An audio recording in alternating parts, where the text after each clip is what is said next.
Hello everybody, I'm Professor Stomont. I am dermatologist in Lille University Hospital, and in this presentation I will focus on immediate reactions due to biological agents. So here are my conflicts of interest. Biological agents are immune modulators used to treat different diseases like inflammatory chronic disease and malignancies. There has been a great expanse in their use these past years, and these agents are typically proteins such as cytokines, monoclonal antibodies, and fusion receptors.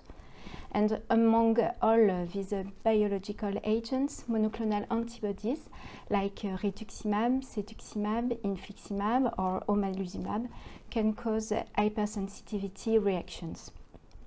Here, in this presentation, I will focus on immediate type reactions occurring by definition within 6 hours following the onset of the infusion, classically with the onset between 1 or 2 hours after the start of the infusion.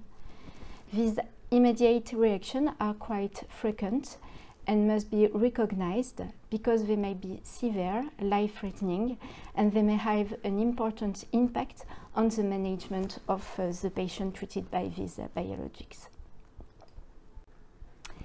Different pathophysiological mechanisms can underlie these immediate reactions due to monoclonal antibodies. The clinical presentation and the management during the reaction, but also after the reaction, will considerably differ among these different mechanisms. So it is very important to know them and to distinguish them. The first one, as you can see in the slide, is the type 1 reaction, which can be mediated by IgE or IgG, which are fixed on their receptor on mast cells and basophils, and with the release of high amount of histamine and tryptase.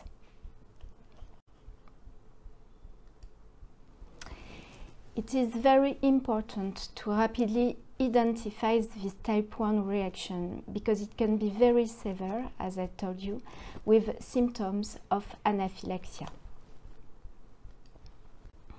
An anaphylactic reaction must always be considered in case of a reaction occurring not at the first infusion, but at the next infusion, because this type of reaction classically requires a prior sensitization to the drug.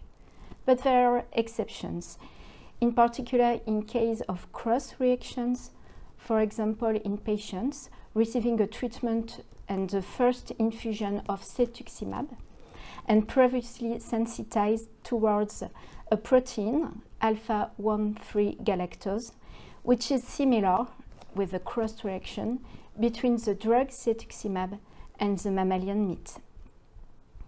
You must always consider a potential anaphylactic reaction in case of a very rapid onset of symptoms after the beginning of the infusion, in case of severe symptoms as previously described in anaphylaxis, in case of non-response of symptoms to premedication, classical premedication with antihistamines like diphenylhydramine or corticosteroids, in case of rapid and systemic release of the symptoms, if reintroduction of the biological agent, and if the blood level of tryptase measured between 30 minutes and 2 hours after the first symptoms is increased compared to the baseline.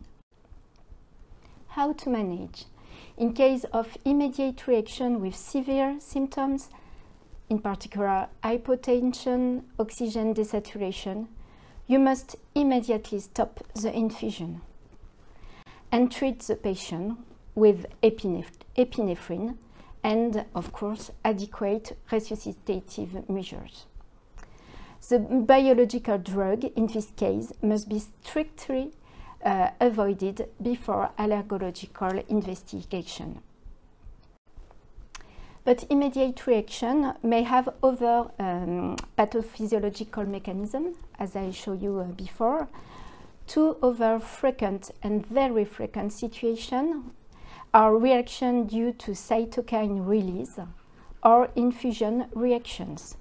Both of these reactions are driven by the rapid release of high amounts of pro-inflammatory cytokines like TNF-alpha, IL-6, IL-1 beta by the T cells and not the mast cells and the basophils. On one hand, the characteristics of a cytokine release reaction are the following, as you can see on the slide. The possible occurrence at the very first infusion, no prior sensitization being required for this type of reaction.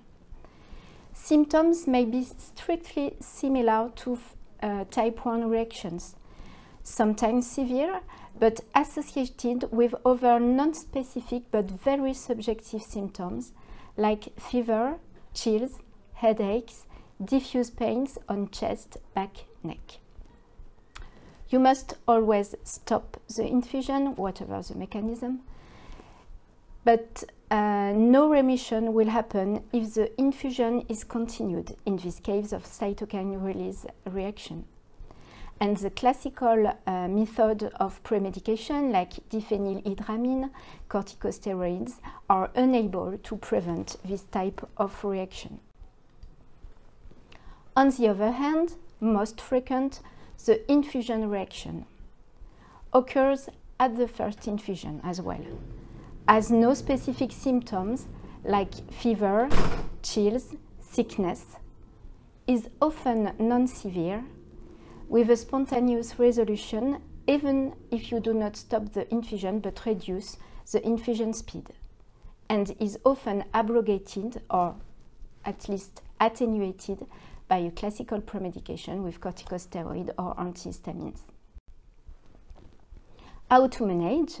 In case of immediate reaction during infusion with non-severe signs, so you stop, but it may correspond to a cytokine release reaction or an infusion reaction.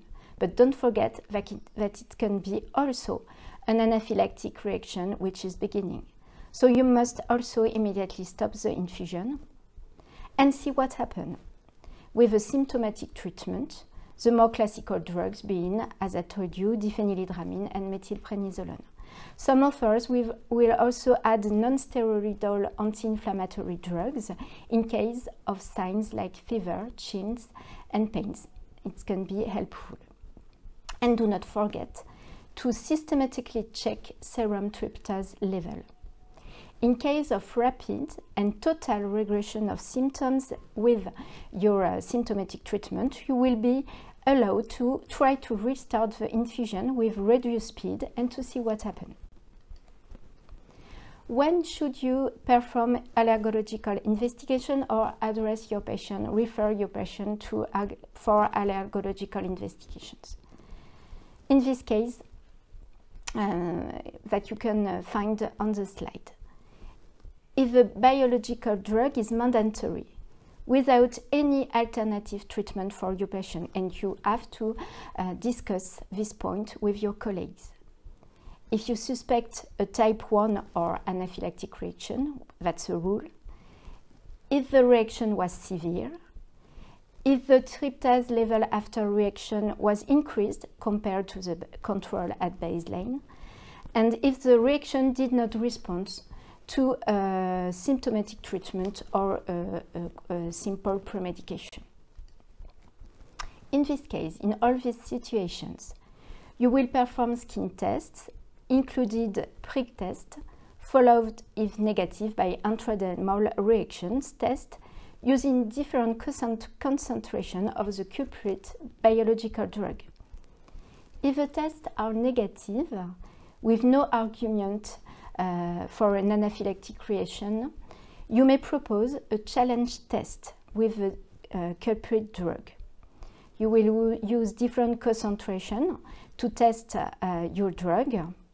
In case of reaction during the challenge test, or in case of positive skin tests, And if the drug remains mandatory, it's very important, you may discuss a desensitization protocol using several steps.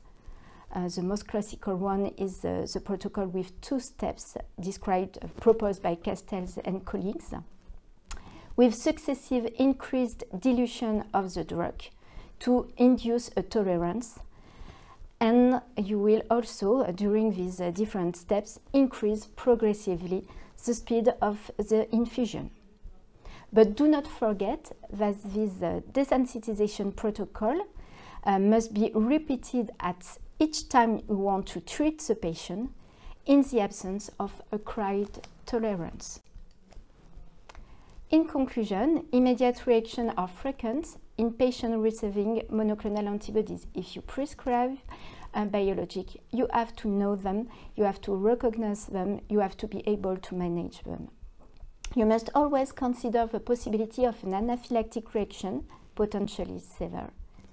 You must always stop the infusion. It's the rule, whatever the severity of the reaction. In case of no argument for a severe cytokine release reaction or an infusion reaction, you will often be allowed to continue the infusion with a symptomatic treatment and reduce speed of your infusion. In case of severe reaction and or when you suspect an anaphylactic reaction, skin tests may be helpful to discriminate when you can allow the next infusions with an optimized premedication or when you have to propose a desensitization protocol. Thank you for your attention.